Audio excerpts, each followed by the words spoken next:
Our next guest says we are still in the most hated bull market in history, and that's actually good news for investors. Eddie Ghabour is the co-founder and managing partner at Key Advisors Group, also the author of The Common Sense Bull. So let's talk about the market. We saw Bank of America out this morning with its fund manager survey, essentially confirming your idea that people hate this market. We see flows out, we see positioning at a 2-year low, but yet the market is now within shouting distance of an all-time high.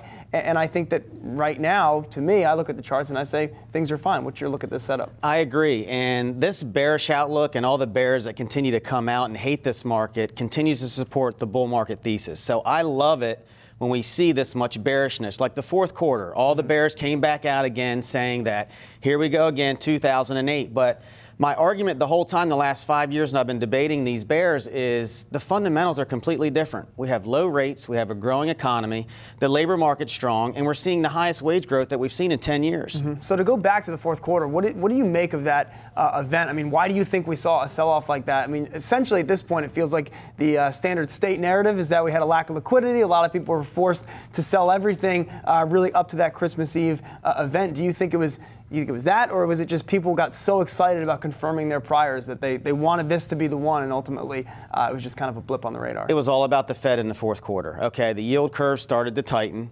and they were worried about one more rate hike and putting us into an inverted yield curve. The 2 and the 10 inverting generally means we're about 13 to 16 months away from a recession. So that's what was spooking the markets, and as soon as the Fed blinked and became dovish again, off to the races. And I think the Fed is off the table for 2019. I think worst case we see one rate hike in the second half of this year. Eddie, going through your notes here, one thing that stuck out to me, you said that if we get a China deal and if the 10-year stays below 3%, you believe we'll hit new highs this year. How big of a momentum to the upside are you seeing if that happens? So if that happens, I think, so I came into the year predicting that I thought we would see a 12% move on the S&P after the fourth quarter sell-off, and I think we've surpassed that already. So I think you can easily see another 5 to 6% on the upside in the market if we see this happen. So earlier, I was actually listening to an analyst who said, look, you know, U.S. equities right now aren't so attractive. Doesn't seem to that's your take.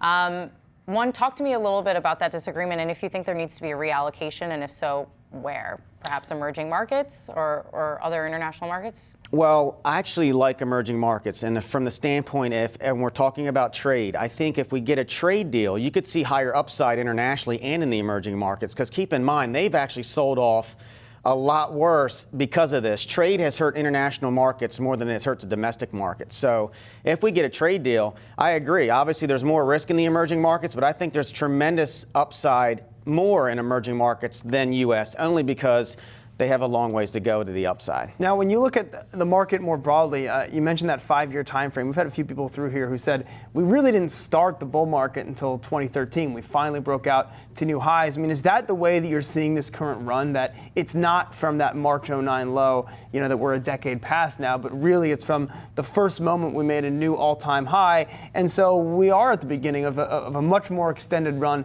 than people say, because you so often hear, well, late innings, right? It's got to be. It's been 10 years, but has it really been 10 years? Well, here's the thing. When you ask the bears why they are bearish, they'll say, well, it's been too long since we've had a major drop. Well, bull markets don't die of old age, okay? Something has to fundamentally break down. So you can't just say bear market without any fundamental support.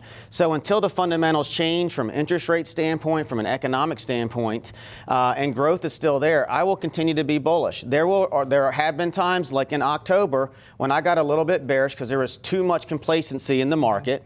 And then after the big sell-off in the fourth quarter, it was off to the races and we were bullish. And so you're not worried about that 0% earnings growth we're probably going to print for the first quarter. You're not worried about potential downward revisions to earnings for the rest of this year, because they've already been pretty sharp. And I think the outlooks for earnings would seem to be skewed to the downside, especially given the backdrop in Europe and China. Yeah, well, the good thing with that is they're pricing in, there's not a high expectation for earnings, right? Everyone's expecting this earnings recession to head into.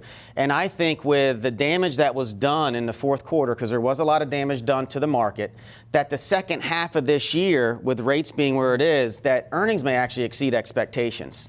So, Eddie, where are you putting your money right now? Where are you seeing some opportunity? I know you said emerging markets look attractive, but once we drill down, we've seen leadership from a lot of the cyclical names. Tech has been very strong so far this year. Do you expect that to continue? Tech still, tech has held up really well. When you look at the Googles and the Amazons, we've had some pretty volatile days, and those stocks have held up fairly well. You wouldn't normally think that because they're normally very high volatility. So I still like those, and I actually came into the year, I'm a contrarian, so I like the big banks coming into the year. The Cities and the Bank of Americas, they have basically underperformed a lot of indexes, and they've had a pretty good start to the year.